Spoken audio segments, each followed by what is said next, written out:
ထမင်းစားပြီးချင်းဆိုတာကိုဘယ်တော့မှမတောက်ပါနဲ့တင့်ခန္ဓာကိုယ်ထဲမှာဘာတွေဖြစ်ပျက်သွားလဲဆိုတာဒီမှာကြည့်ပါပထမဆုံးတငုံအေးခဲနေတဲ့ကာဗွန်ဓာတ်တွေဟာလျင်မြန်စွာဆင်းသွားပြီးအစာအိမ်ထဲမှာရှိတဲ့နူးညံ့တဲ့ထမင်းထူးနဲ့တွေ့ဆုံတဲ့အခါတိုက်ခိုက်မှုစတင်ပါတယ်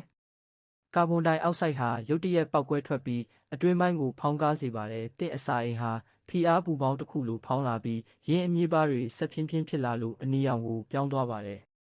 ပြီးရင်ဆိုတာတွေကတကြားနဲ့ထမင်းတွေကကစီဓာတ်တွေရောပြီးလျင်မြန်တဲ့ဓာတ်ပြုမှုဖြစ်ပေါ်တဲ့ရွှေရောင်ဓာတ်ငွေ့အိတ်လေးတွေလျင်မြန်စွာဖြစ်ပေါ်လာပြီးငွေရောင်ပူပေါင်းလေးတွေဟာတင့်ရင်ဘက်စီကိုတက်လာပါတယ်